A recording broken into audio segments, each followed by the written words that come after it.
Ficamos de pé, meus queridos, vamos fazer a leitura da palavra. É a lição de número 10, 7 de junho de 2020. A intercessão pelos Efésios. O texto áureo se encontra em Efésios, capítulo 3, versículo 14 e 15. E diz o seguinte: por causa disso, me ponho de joelhos perante o Pai de nosso Senhor Jesus Cristo, do qual toda a família nos céus e na terra toma o nome. Efésios 3, 14 e 15. Verdade prática. Devemos interceder pelos eleitos de Cristo, para que eles sejam fortalecidos de poder, vivam em comunhão e exercitem o amor de Deus. Aleluia. Leitura diária, segunda-feira, Mateus 6, do 7 ao 15, terça, Filipenses 4, 6 e 7, quarta, 1 João 5 e 14, quinta, Mateus 6 e 7, sexta, Jeremias 33 e 3, sábado, Romanos 8 e 26. Leitura bíblica em classe. Efésios capítulo 3, versículos 14 ao 21. Por causa disto, me ponho de joelhos perante o Pai de nosso Senhor Jesus Cristo, do qual toda a família nos céus e na terra toma o nome, para que, segundo as riquezas da sua glória, vos conceda que sejais corroborados com poder pelo seu Espírito no homem interior, para que Cristo habite pela fé no vosso coração, a fim de, estando arraigados e fundados em amor, poderdes perfeitamente compreender com todos os santos qual seja a largura e o comprimento e a altura e a profundidade, e conhecer o amor de Cristo, que excede todo entendimento, para que sejais cheios de toda a plenitude de Deus. Ora, aquele que é poderoso para fazer tudo, muito mais abundantemente, além daquilo que pedimos ou pensamos, segundo o poder que em nós opera. E essa é a glória da igreja, por Jesus Cristo, em todas as gerações, para todo sempre. Amém. Louvado seja Deus. Convido o pastor Edmar, que vai estar aqui trazendo a mensagem, a palavra, nesta manhã. Aleluia. Louvado seja o nome do Senhor. Pastor Paulo Sérgio vai fazer essa oração e em seguida ele já está com a oportunidade. Saúde a todos com a paz do Senhor Jesus Cristo. Vamos orar.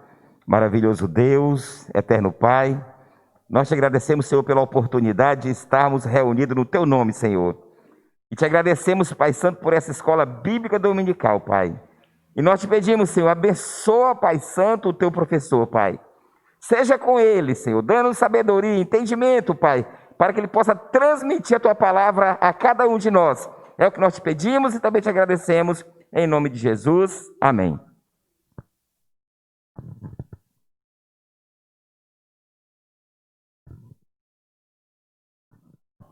Quero cumprimentar a todos com a paz do Senhor. Amém. Os irmãos que estão aqui presentes e aqueles também que esse vídeo há de chegar e há de atingir. Nós estamos gravando porque há pessoas que ainda não podem estar aqui no templo, né, devido a algumas restrições. Mas a escola dominical será transmitida em nosso canal e todos então poderão ter acesso quantas vezes quiser. Irmãos, nós estamos, na manhã de hoje, nós iremos estudar a lição de número 10, 7 de junho de 2020. E o tema de hoje é a intercessão pelos Efésios. O nosso textuário que já foi lido, por causa disso me ponho de joelhos perante o Pai de nosso Senhor Jesus Cristo, do qual toda a família nos céus e na terra toma o nome. Efésios capítulo 3, versículo 14 e versículo 15. A verdade prática diz assim: devemos interceder pelos eleitos de Cristo para que eles sejam fortalecidos de poder, vivam em comunhão e exercitem o amor de Deus. O nosso objetivo geral nesta manhã é aprender a eficácia da oração no fortalecimento, restauração e crescimento espiritual da Igreja de Cristo.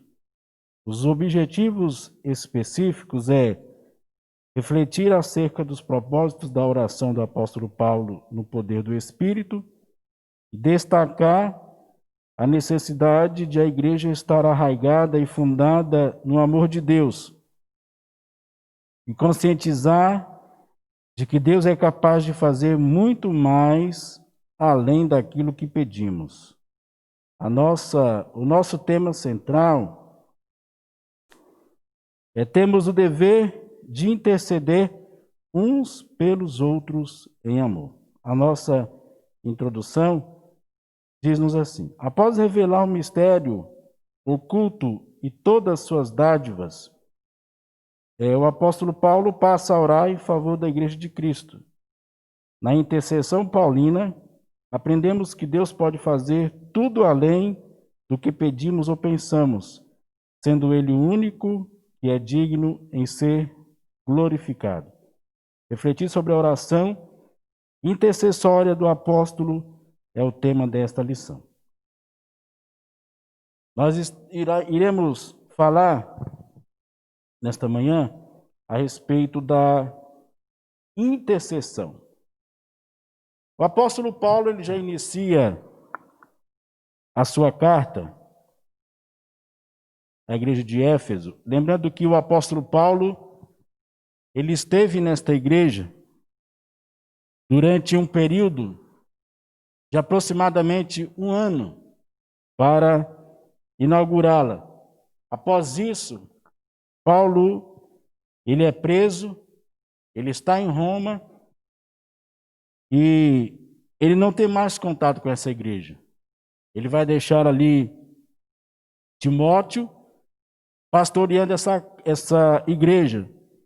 E da prisão que ele está em Roma é que ele vai enviar essa carta aos irmãos que está na igreja de Éfeso. Nós lemos sobre a igreja de Éfeso lá em Apocalipse, e essa igreja talvez seja, depois da igreja de Corinto, talvez seja a igreja em que Paulo mais se apegou. Porque Éfeso, irmão, Éfeso nos dias de Paulo era uma importante cidade, uma cidade marítima, na região da Turquia, que ainda está localizado. Hoje ainda nós podemos ver alguns resquícios, muito visitados ainda hoje, da cidade de Éfeso. Então essa igreja, para Paulo, foi uma das igrejas que marcou muito o seu ministério. Porque Paulo ele vai trabalhar intensamente para que aquela igreja ela avance e cresça na obra de Cristo. Porque em Éfeso estava, além de um comércio muito forte, uma população cerca de 300 mil pessoas, Éfeso tinha um grande templo da deusa Diana. Diana que era adorada pelos éfesos. Então ali havia todo tipo de magia negra, feitiçaria, bruxaria, uma forte tendência à prostituição. Então era muito visitado por ser talvez uma cidade portuária, onde os seus marinheiros aportavam. Então tinha toda essa liturgia. É aqui que Paulo vai falar acerca das batalhas espirituais. Nós vamos aprender que há batalhas espirituais, há demônios que trabalham contra o ser humano, é aqui na carta de Paulo aos Efésios. É a primeira vez que Paulo vai falar sobre a armadura de Deus, é aqui na carta aos Efésios. Paulo vai deixar claro que há uma batalha em que nós precisamos vencer. E essa batalha ela não é visível, ela é invisível. Então, para que possamos vencer, nós só venceremos essas batalhas através da oração. Não há outro remédio, não há outra receita, somente através da oração. E Paulo, o que ele vai fazer? Paulo, ele abre a sua carta, já lá no primeiro capítulo, ele já abre ela dizendo: olha, irmãos, graças eu vos dou por vocês, porque Paulo estava na prisão, e o que Paulo sabia a respeito dos Efésios, ele sabia por outra pessoa, por um visitante que ia visitá-lo na prisão. E essa carta ela vai chegar na mão dos irmãos de Efésios, dos Éfesos, ela vai chegar na mão dos irmãos daquela igreja através do seu mensageiro. Paulo não vê mais os irmãos ali de Éfeso. Essa carta ela chega através de um mensageiro que vai visitar, e ele então manda essa carta para que os irmãos então saibam da sua condição. E Paulo, ele fica satisfeito com o desempenho da igreja de Éfeso, porque ele sabe que o seu ministério, ele foi um ministério frutífero e frutificou. Além de outras igrejas que Paulo fundou, a igreja de Corinto, outras igrejas, outras demais, além da igreja de Corinto, a igreja de Éfeso também ela vai alavancar em seu ministério. E Paulo aqui ele nos dá uma visão do que é o tipo de oração. Paulo ele acrescenta várias orações, ele manda que nós façamos intercessão, Paulo manda que façamos deprecações, Paulo fala que nós devemos orar em ação de graças sobre vários tipos e várias instruções para que possamos então compreender aí o mistério de Cristo. E o primeiro tipo de oração que Paulo acrescenta aqui, no capítulo 3, ele diz a respeito da intercessão. O que é intercessão? Por causa disso, me ponho de joelhos perante o Pai de nosso Senhor Jesus Cristo. Paulo ele diz-nos aqui, a nossa verdade prática, ela diz assim: devemos interceder pelos eleitos de Cristo, para que eles sejam fortalecidos de poder, vivam em comunhão e exercitem o amor de Deus. Paulo, ele nos diz que nós devemos interceder uns pelos outros. Devemos orar uns pelos outros. O que é intercessão? Intercessão é se colocar no lugar do outro. Era isso que Paulo estava fazendo. Veja bem que Paulo ele está em uma situação de calamidade, porque as prisões de antigamente, elas não são igual a hoje, igual nos dias atuais. A prisão de antigamente, elas eram colocadas em um lugar, em um subsolo, onde o preso ele era colocado em uma situação de sub-humano. Por que há os direitos humanos hoje? Para corrigir muitas coisas que haviam no passado. Então os presos eles eram colocados em um local, muitas vezes insalubre, onde havia frio. Paulo, em certa hora, ele pede a Timóteo que Timóteo vá o visitar e ele leve a sua capa. Por que Paulo pede essa capa? Por que Paulo faz esse pedido? Então, embora Paulo estivesse em uma situação deplorável para nós hoje, mesmo assim Paulo ele tem forças para poder interceder pelos irmãos de Éfeso.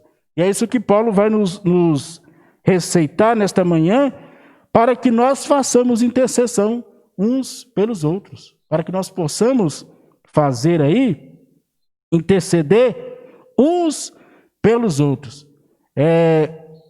Quem sabe nós não estamos de pé ainda por causa de oração de pessoas que nós nem sabemos, que nós nem conhecemos.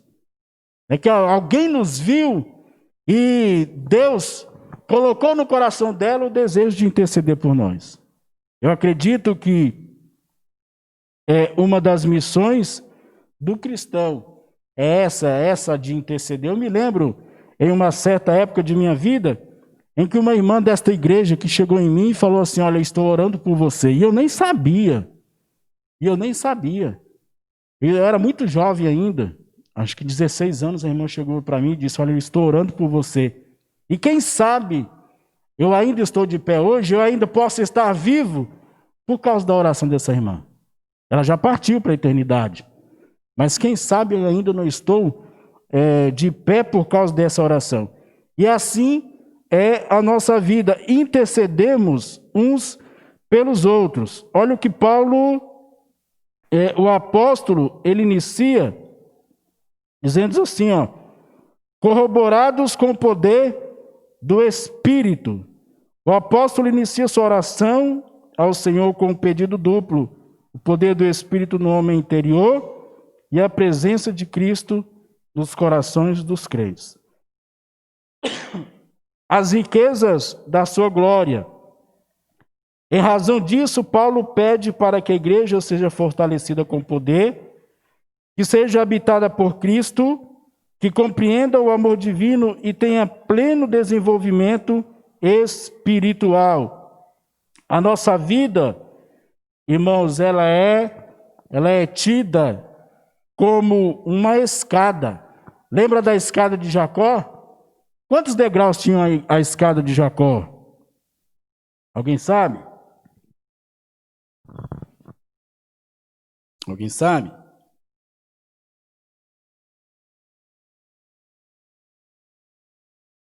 A nossa vida espiritual, então, ela é um degrau. Ela é crescida com degraus. A escada de Jacó tinha 3 degraus.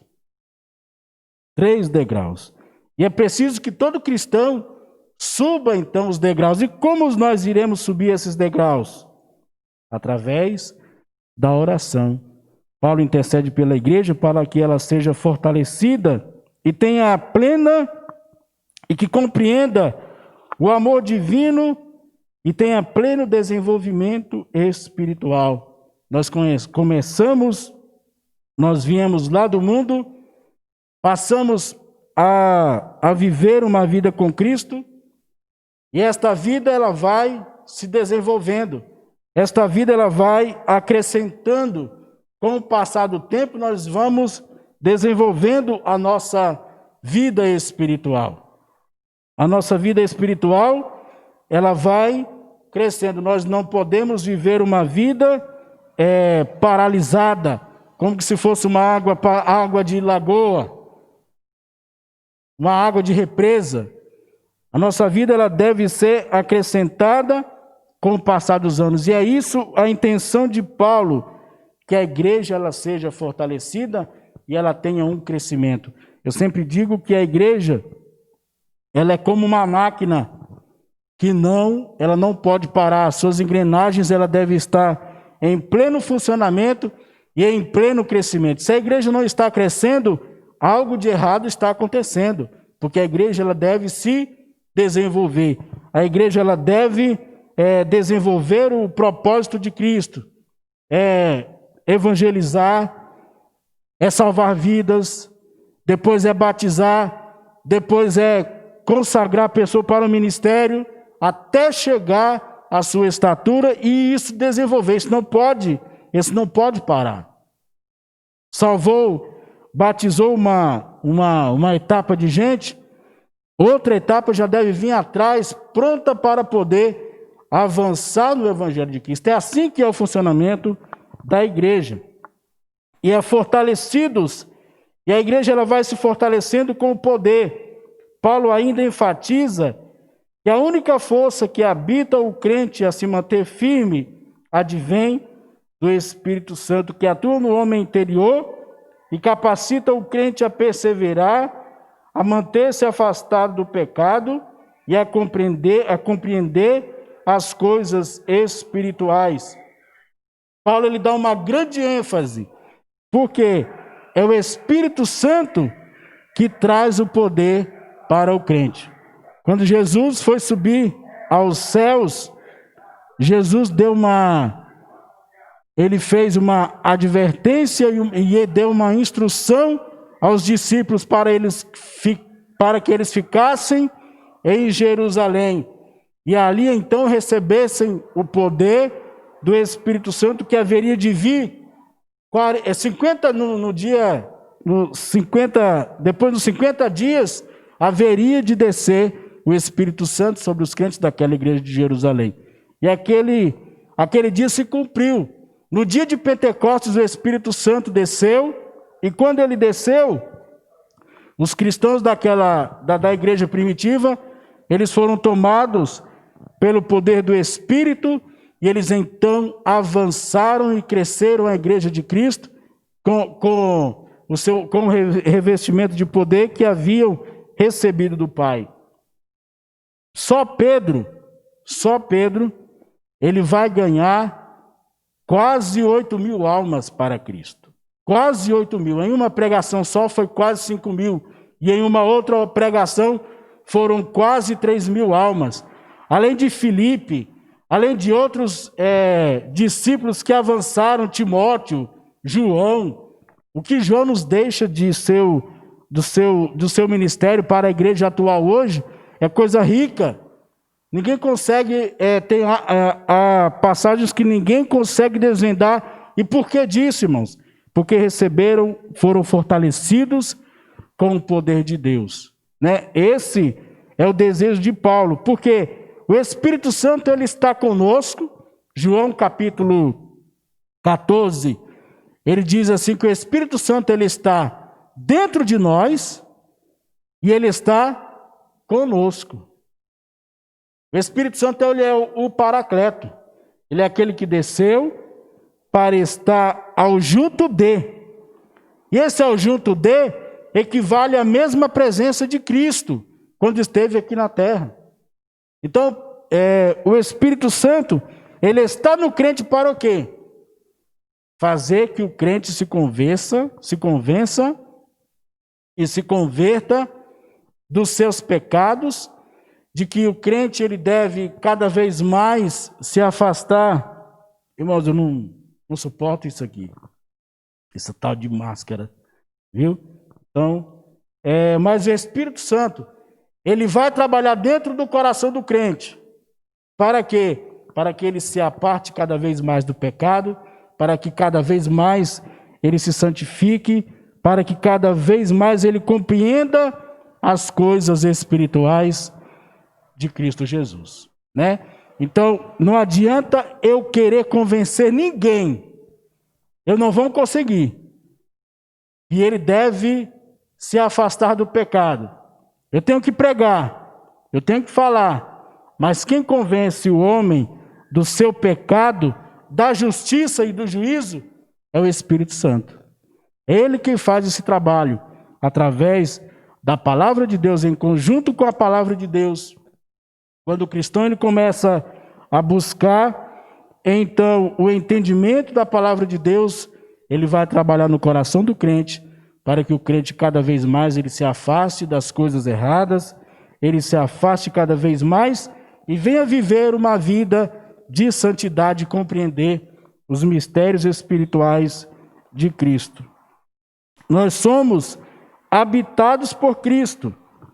O Evangelho apostólico ratifica que sem Cristo a igreja não pode subsistir às forças do mal. Nós sabemos que alguns colocam o diabo muitas vezes como um adversário da mesma iguaria com Deus. O diabo, irmãos, assim disse Martinho Lutero, que o diabo, ele é como um cachorro na coleira de Deus. Quando Deus dá a corda, ele se distancia. Se Deus puxar, ele perde a sua força, ele perde a sua força de operar. Agora eu quero quero trazer um detalhe aqui. O diabo, ele é inteligente, ele é sagaz, ele é astuto, ele compreende as coisas, ele arma, viu? Mas o diabo, eu estou falando isso porque tem crentes que acham que o diabo, ele é inimigo de Deus e está empatado em 1-1. Não, irmãos. O diabo, ele não tem páreo para Deus. Ele não tem páreo. Mas é como eu disse, Pedro dá-nos uma ideia de que Pedro diz assim, olha, não deis lugar ao diabo. Porque se nós dermos lugar a ele, ele entra e acaba com tudo. Porque ele arma. Ele é astuto. Os seus nomes, Satanás e diabo, quer falar de adversário e de inimigo. Só que, quando nós damos lugar a ele vem, se nós dermos lugar, ele vem e destrói, acaba com tudo, arrasa. Há vários exemplos de pessoas que foram arrasadas e acabadas pelo diabo. Por quê? Porque deram lugar. E Pedro, ele nos diz assim, não deis lugar ao diabo, porque se dermos, ele vai adentrar e vai fazer arruaça. E é essa a intenção dele. O diabo, ele vem com 3 funções. Ele vem com a função de matar, roubar e destruir. Ele sabe que o céu que nos espera, porque ele esteve lá, ele sabe que o céu que nos espera é bom.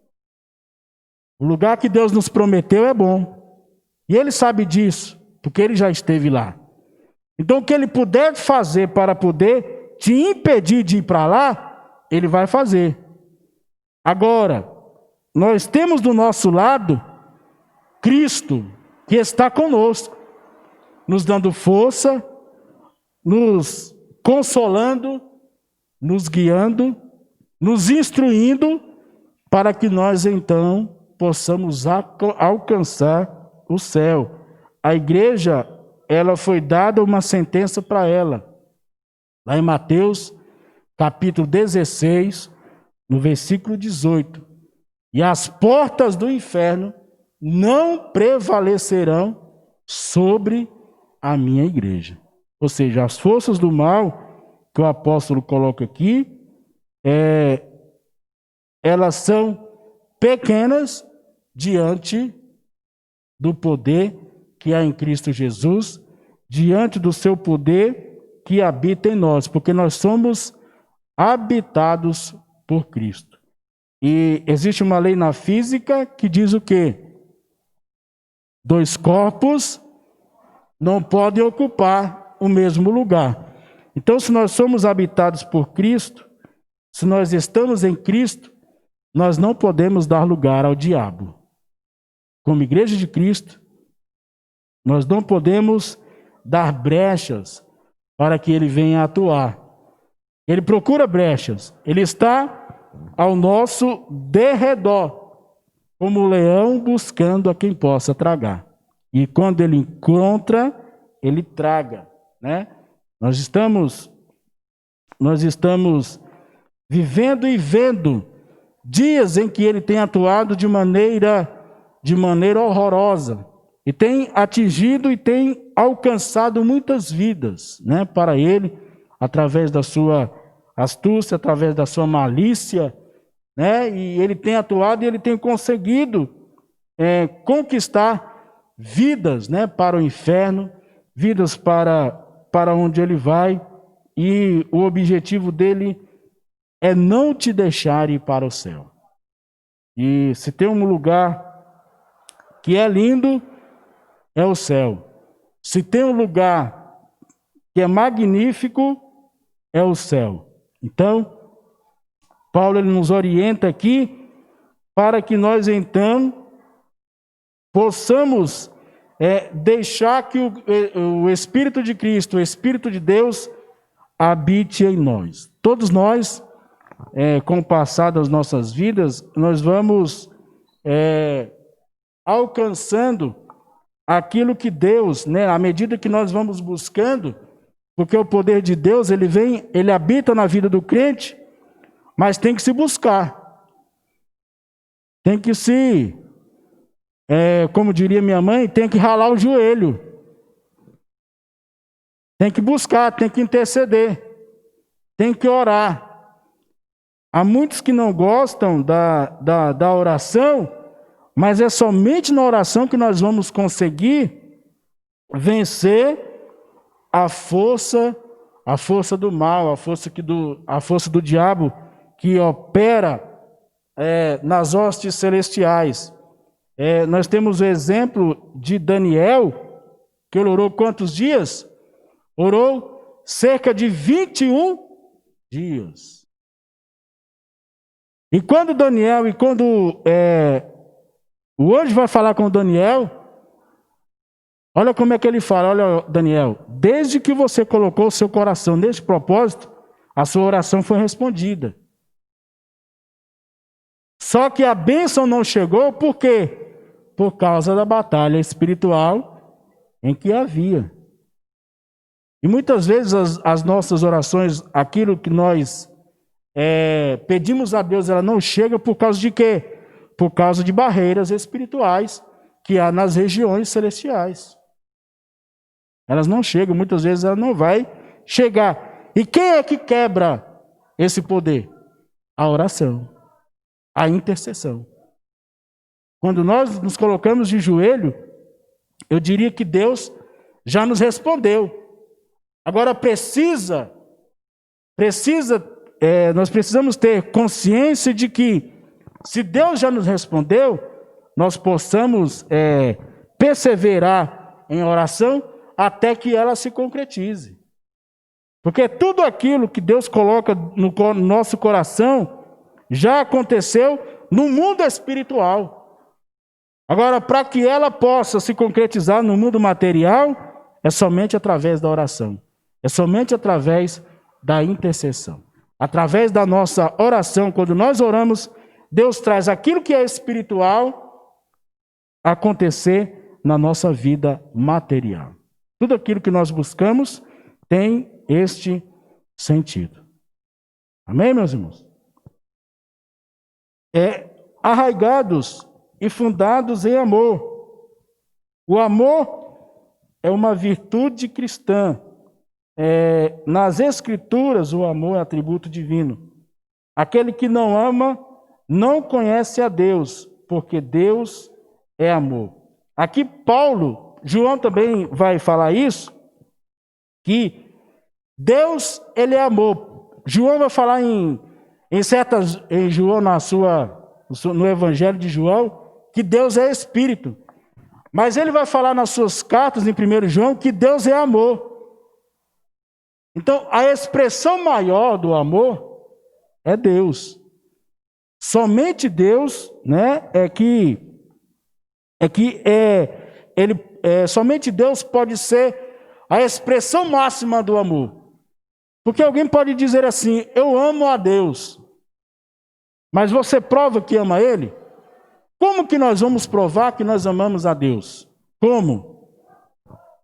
Como igreja de Cristo, trabalhando em sua obra. Se for um pedido de Deus, em especial, nós devemos ofertar a Ele algo que nos exige muito valor. Olha que Deus, irmãos, chega diante de Abraão e diz assim: olha, Abraão, eu quero que tu sacrifique para mim o teu filho Isaque. Por que ele não pediu Ismael?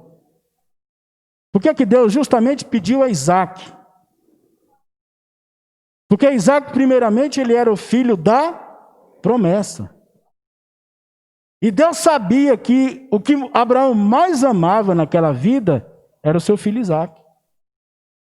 E não venha me dizer que Abraão foi oferecer aquele filho de boa, satisfeito, saltitante. Não. Abraão foi, porque ele é obediente a Deus. Abraão é prova de uma obediência. Abraão foi, mas no caminho, eu acredito que Abraão ia questionando Deus no seu coração. Deus, mas tu me prometeu, meu filho Isaque. Tu falou que dele viria uma grande nação. E como é que o Senhor me pede o meu filho, o meu único filho, para oferecer em sacrifício a ti? E Abraão, então, ele vai ali, mas ele vai insatisfeito com aquela proposta de Deus. Mas ele diz algo bem aqui, quando ele chega no pé do monte, ele diz: olha, ficai aqui vocês os moços, que eu e o moço retornaremos. Abraão, ele tinha a certeza de que, se ele mesmo, Hebreus vai falar isso, se ele te pegasse Isaque e cortasse em pedaços, Deus era poderoso para poder unir aqueles pedaços novamente e trazer o seu filho à vida. Então é assim que nós expressamos o nosso amor para com Deus e para com o próximo. Como que nós iremos expressar o nosso amor para aqueles que estão conosco, para os nossos irmãos? Será que é através de uma cesta básica? Será que é através de doar uma casa? Será que seria através de doar o nosso salário para aquela pessoa? Às vezes a gente pensa que amar é só prestar alguma assistência àqueles que precisam. Eu diria que faz parte, mas não é a única exigência de Deus. A Bíblia nos declara em 1 Coríntios: ainda que eu desse toda a minha fortuna e não tivesse amor, de nada valeria, nada seria, não é? Então, amar, irmãos, vai muito além. Agora veja como Deus nos ama, porque o exemplo que eu trouxe aqui de Abraão e de Isaque é o exemplo de Deus. Que Abraão, ele pode ter questionado Deus, mas a Bíblia diz, lá em João capítulo 3, do versículo 16, porque Deus amou o mundo de tal maneira que deu seu Filho unigênito, para que todos aqueles que nele crê não pereçam, mas tenham a vida eterna. Deus, ele tem um amor absoluto. Deus é o amor, além de ser o amor, ele é o amor perfeito. Porque Deus, ele não questiona, ele não pergunta a Jesus: ó Jesus, embora tivesse a vontade também do Filho, porque as suas vontades, elas são únicas, não é? Mas o Filho não questiona. O Filho não questiona. E ele vem e morre em favor da humanidade, em favor daqueles que hão de se reconciliar com Deus. O amor é a maior de todas as virtudes e o princípio que norteia o fruto do Espírito. O amor cristão. Paulo vai falar lá em Gálatas, né, que o amor, ele é como se fosse através do amor, ele fosse uma laranja com uma mexerica, vamos falar assim, uma mexerica com vários gomos, né? E o amor, ele é o único fruto. E através do amor é que vem todas as outras virtudes para o cristão. Somente através do amor. Em algumas versões trata o amor como caridade. Ciente dessa relevância, o apóstolo implora a Deus para que o viver da igreja seja arraigado e alicerçado no amor. Aqui Paulo, ele ratifica e certifica de que sem o amor da igreja, sem o amor entre os cristãos, entre aqueles que convivem na sua comunidade, sem esse amor, sem essa virtude, a igreja ela não consegue prevalecer, se ela não estiver arraigada nisso. Paulo diz aqui, olha, o autor coloca assim, arraigado e alicerçado. Esse deve ser as características da igreja de Cristo. Arraigados e fundados em amor. Após rogar ao Pai pelo poder do Espírito e a habitação de Cristo, o apóstolo clama para que a igreja possa também compreender e praticar o amor, né? O amor de Cristo. O amor que vai além de qualquer coisa. O amor que pode abraçar a prostituta, que pode abraçar o mendigo, que pode alcançar aqueles que precisam, os viciados, que pode alcançar aquele o mais vil pecador. É esse amor que o apóstolo Paulo ele faz questão de que nós tenhamos e possamos compreender e possamos, além disso, podermos praticar. Quem é que tem, por exemplo, a coragem de abraçar um mendigo no seu momento mais terrível?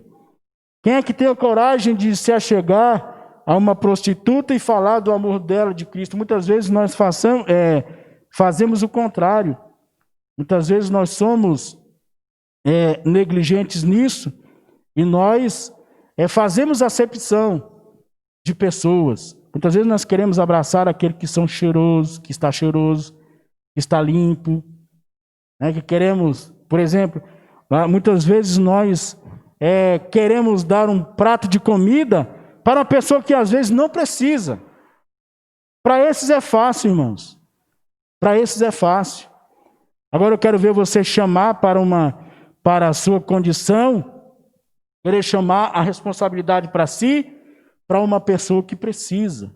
E muitas vezes Deus nos dá a oportunidade para nós expressarmos o amor de Cristo por uma pessoa.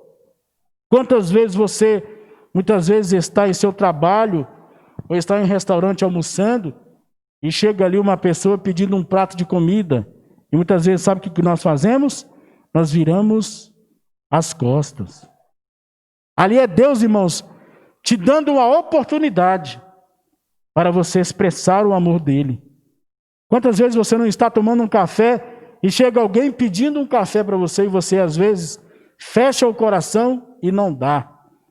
A Bíblia diz, tem uma passagem, eu me apego muito nessa passagem, que a Bíblia diz assim, muitos no passado, não sabendo, hospedaram a anjos. Viu? Muitos dos nossos irmãos no passado hospedaram a anjos. Então, quando Deus trazer a você alguém que precisa de algo, às vezes que alguém precisa de uma palavra, às vezes alguém precisa de um alimento, não cerre a mão, irmãos. Doe. Demonstre o seu amor por aquele que é humano, que é do mesmo jeito que você, que precisa das mesmas coisas que você, e que no momento está necessitado, e que no momento precisa do seu amor. Ontem eu estava assistindo o jornal Hoje, um dos momentos que eu não gosto muito de assistir aquele jornal, mas eu achei algo interessante. Eu vi ali um homem desempregado ofertando mais de 200 marmitas.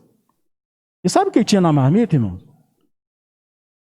Arroz, feijão, macarrão com carne moída e frango caipira e ainda por cima uma salada de alface e tomate. Um desempregado ofertando para mais de 200 pessoas. Isso foi uma reportagem, está no jornal Hoje registrada.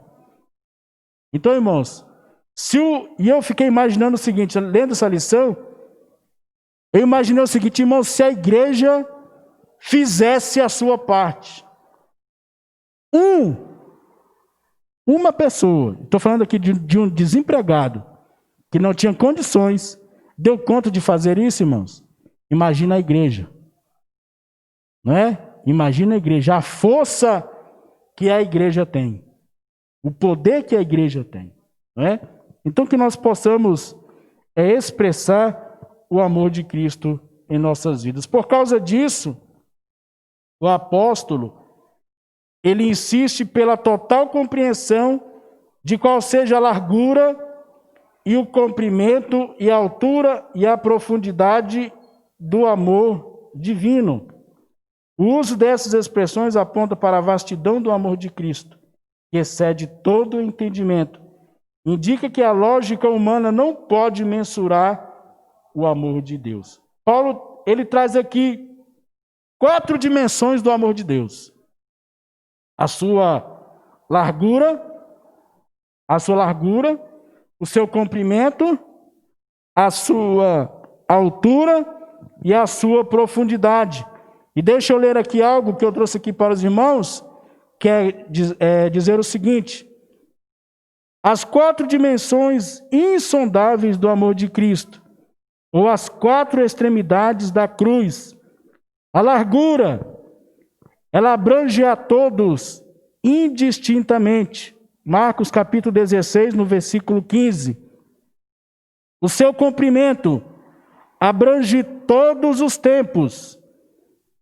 A sua altura estendeu-se até o céu para trazer o Filho amado, esvaziado de sua majestade, para onde também nos levará. E a sua profundidade suportou sofrimentos infinitos para expiar os nossos pecados. Então o amor de Deus, ele abrange todos indistintamente. Ele abrange desde Adão, que foi o primeiro homem que caiu, até o último que vai aceitar no tempo da grande tribulação. Ele abrange a todos. Deus não faz acepção de pessoas. E a intensidade do amor de Cristo, consciente de que somente o Espírito pode fazer entender e experimentar a grandeza do amor de Deus. Paulo pede para que os crentes conheçam a intensidade do amor de Cristo. A ênfase recai em que Cristo nos amou e ainda nos ama, e que por isso devemos amar uns aos outros. O apóstolo sabe que o esforço humano não pode atingir essa meta. Assim, ele acrescenta esse pedido à oração para que os crentes sejam cheios de toda a plenitude de Deus. A intensidade do amor de Cristo. O amor de Cristo, ele é intenso. O amor de Cristo por mim e por você, ele é intenso. E isso, o nosso amor muitas vezes ele pode ser interesseiro, mas de Cristo não. Ele nos ama da mesma proporção hoje, a mesma proporção que ele nos amou ontem. A mesma proporção que ele nos ama hoje, ele nos amará amanhã. Veja que Cristo,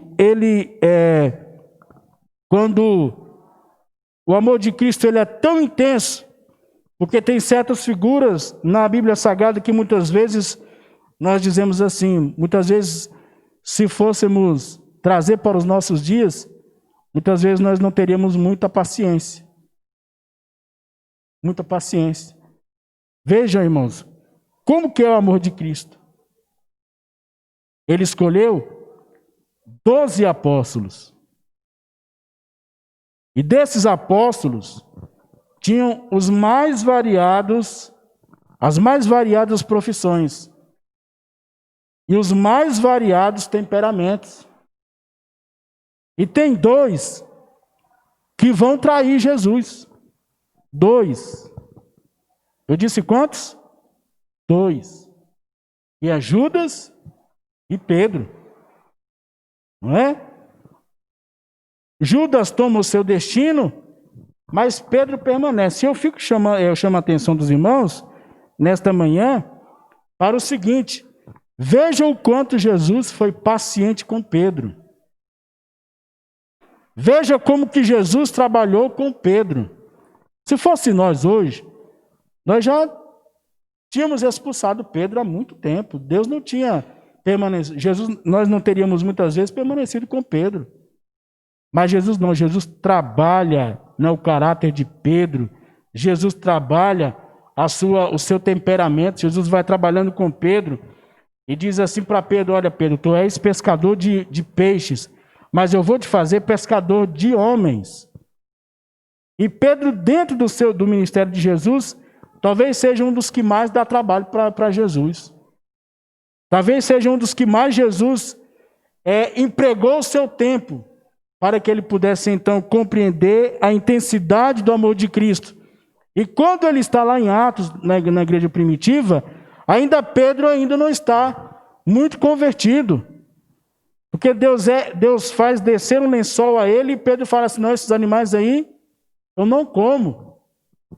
E a voz do Espírito diz para Pedro: Pedro, mata e come. Então talvez seja um dos que mais Deus empregou e o amou. Mas essa é a intensidade do amor de Cristo. Muitas vezes, quando nós rejeitamos alguém, Deus ele nos castiga para que possamos compreender e amar aquela pessoa do mesmo amor que Cristo amou. Talvez Deus coloque uma pessoa muito difícil, de natureza muito difícil, perto de você, para que você possa aprender a amar. Muitas vezes Deus coloca uma pessoa muito difícil, de um temperamento muito horrível, perto de você, para que você então compreenda e saiba o quanto Deus te ama. Porque o amor de Cristo, ele é intenso. E o apóstolo ele reforça que o esforço humano não pode atingir essa meta. Assim ele acrescenta esse pedido à oração para que os crentes sejam cheios de toda a plenitude de Deus. O amor de Deus, ele deve estar. Essa é a intercessão de Paulo para que o amor de Deus ele seja intenso em nossas vidas, né? Que possamos, irmãos, compreender nesta manhã a altura, a largura, o comprimento e a extensão do amor de Cristo pelo homem, por nós. A bênção de Deus, ela excede o pensamento humano. Em sua audaciosa intercessão em favor da igreja, o apóstolo ensina que Deus é capaz de fazer muito além do que pedimos e que o eterno deve ser glorificado para sempre. A dimensão das bênçãos divinas. A ousada oração, ao concluir essa ousada oração, Paulo lembra de que a magnitude do poder de Deus é capaz de fazer muito mais abundantemente, além daquilo que pedimos ou pensamos. Paulo, ele aqui, ele não limita o poder de Deus. Paulo aqui, ele nos dá uma compreensão de que quando nós oramos, Deus ele é capaz de fazer não somente aquilo que nós pensamos, mas ele é capaz de fazer muito mais além daquilo que nós podemos pensar. Veja como é importante a intercessão, porque alguém pode estar pensando aí, mas eu vou interceder por fulano? Mas eu vou orar por fulano? Fulano só me faz mal. Mas a intercessão de que Paulo está falando aqui, irmãos, ela é capaz de fazer não só aquilo que nós pedimos. Quando nós intercedemos por alguém, o maior beneficiado somos nós. E eu vou te provar isso na Bíblia Sagrada. Quando foi que Deus mudou o cativeiro de Jó? Quando foi? Quando ele estava orando pelos amigos, né? A Bíblia chama de amigos, mas aquele ali não era amigos, né? Mas aquele ali não era amigos. E foi no momento da intercessão de Jó que Deus muda o cativeiro de Jó, né? E muitas vezes nós imaginamos assim: mas eu vou orar para fulano e Deus vai abençoar o fulano e não vai me abençoar. Deus vai te abençoar. Porque esse é o propósito da intercessão. Quando nós intercedemos por alguém, o maior abençoado somos nós. Não é somente, é isso que Paulo está querendo dizer aqui, não é somente aquilo que nós estamos orando, ou por aquilo que nós estamos orando. Deus vai fazer muito mais. Deus vai fazer por aquela pessoa que você está intercedendo, muito mais do que você imagina. E Deus vai fazer por você muito mais do que você imagina. E Paulo está dizendo aqui que é essa a dimensão da intercessão. Isso indica que o que Deus pode fazer ultrapassa em muito nossos melhores anseios e desejos. Pensa em algo que você quer que Deus faça para você ou por você hoje. Pensa em algo. Deus pode fazer muito mais do que você está imaginando. Deus pode fazer muito mais do que você está pensando. A mente humana ela é incapaz de alcançar a dimensão das bênçãos divinas. Muitas vezes nós estamos pedindo algo e Deus vem fazer muito mais daquilo do que nós pedimos, porque a nossa capacidade mental ela é limitada e não consegue atingir todas as dimensões da bênção divina. Nesse sentido, Paulo declara que as coisas que sequer subiram ao coração do homem são as que Deus preparou para os que o amam. Essa instrução mostra que os pensamentos do Senhor são muito mais altos do que os nossos. Isaías capítulo 55, versículo 9. Isso quer dizer, só para trazer um exemplo, algo exemplificativo para nós, para podermos aplicar isso aqui, muitas vezes nós estamos pedindo uma bicicleta velha. E Deus vem e dá uma moto. Qual é uma moto? Quem é que entende de moto aqui? Uma moto bem cara. Qual é o nome dela? Holiday? E Deus vem te dar uma Holiday de um valor muito, muito além do que uma bicicleta velha. É assim que Deus faz, né? Muitas vezes ele vai fazer, ele nos surpreende com aquilo, né? Ele vem e nos dá aquilo e não nos cobra, né? Esse que deve ser o nosso pensamento através dos planos de Deus. Muitas vezes nós pedimos algo e Deus tem algo muito diferente, Deus tem algo muito maior para nós, né? Eu trago um exemplo aqui de que Saul, quando ele saiu para poder procurar a jumenta de seu pai, quando ele voltou, ele estava sendo procurado para o reinado de Israel. Muitas vezes nós estamos correndo atrás de uma jumenta, sendo que Deus tem um reinado para nós. Viu? Então, é essa a dimensão do amor de Deus, das bênçãos divinas. O convite para adoração, Paulo encerra então esse capítulo com o convite de adoração a Deus, cuja glória é devida na igreja por Jesus Cristo em todas as gerações. Paulo então inclui na sua oração a chamada doxologia, que é um substantivo feminino, doxo, que quer dizer glória, e logia, quer dizer palavra. Ela é o substantivo feminino, que significa uma prece, um hino, uma exaltação a Deus. E ela é uma parte final com aquele que se conclui um hino, uma prece ou uma oração. Todas as vezes que nós vamos orar, nós devemos enaltecer, nós devemos glorificar a Deus assim como Paulo, ele nos explica no final desse capítulo, lá no versículo 21, a ele seja a glória na igreja e em Cristo Jesus, por todas as gerações, para todos sempre. Amém. Das vezes que nós formos terminarmos a nossa oração, nós devemos finalizar com essas palavras: Deus, a Ti seja toda glória, a Ti seja toda honra, a Ti seja todo louvor, e então encerrarmos aí a nossa oração. A glória é devida a Deus.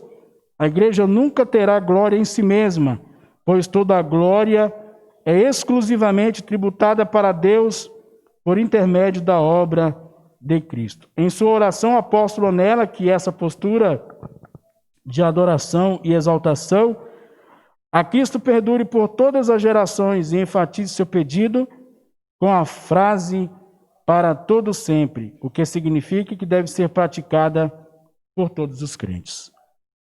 Que Deus em Cristo, então, irmãos, que a igreja possa jamais deixar de praticar tudo isso que nós falamos aqui nesta manhã. Que a igreja jamais ela possa deixar de ser prática em suas orações, que a igreja possa ser prática no seu processo de alavancagem, né? Que a igreja nunca ela possa ter a glória em si mesma, porque nós não somos dono de nada. Deus que é dono de tudo. A igreja ela nunca deve ter a glória em si mesma, pois toda a glória ela é exclusivamente tributada para Deus por intermédio da obra de Cristo. É isso que o apóstolo Paulo ele vem nos ensinar, que por mais que o apóstolo Paulo ele tenha, nós sabemos que o apóstolo Paulo foi um homem de uma capacidade, humanamente falando, acima, né, de qualquer entendimento nosso, mas ele nunca fez questão, em todas as suas cartas que nós lemos, ele faz questão de deixar a glória de tudo que Deus tem operado e tem feito com aquele que é e que há de ser, né? O apóstolo Paulo, ele reverencia e dá o direito de tudo que ele tem feito e tem conseguido fazer, ele presta essa honra e essa glória somente a Deus. A ele seja toda a glória devida, né? E para concluirmos aqui, a ousada intercessão de Paulo anelava o fortalecimento da igreja. O apóstolo tinha ciência de que o perseverar do cristão dependia de 4 princípios basilares, os quais ele pediu a Deus em oração: o fortalecimento de poder, a presença plena de Cristo, o intenso exercício do amor de Deus e o contínuo crescimento espiritual até encontrar a perfeição. Durante esse processo, o povo de Deus deve glorificá-lo em todo o tempo. Nós possamos ficar, irmãos, com essa palavra, que nós possamos ter o fortalecimento de poder em nossas vidas, que a presença de Cristo habite plenamente em nós e que o intenso exercício do amor de Deus e o contínuo crescimento espiritual até encontrarmos a perfeição. Nós, como Igreja de Cristo, estamos aqui trabalhando para que a plenitude do amor de Deus ela habite em nós e para que esse amor seja expressado através das nossas vidas por aqueles que precisam do amor de Deus em suas vidas.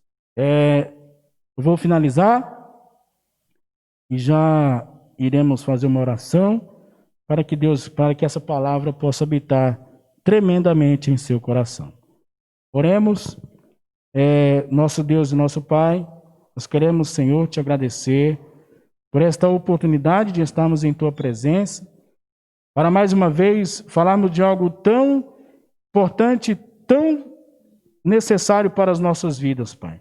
Que o Senhor possa nos ajudar, para que possamos compreender cada vez mais o teu amor e a plenitude dele, e para que vivamos, meu Deus, o amor de Cristo em nossas vidas. É o que eu te peço e te agradeço em nome de Jesus. Glória a Deus, agradecemos ao pastor Edmar por essa aula maravilhosa que o Senhor nos deu nessa manhã.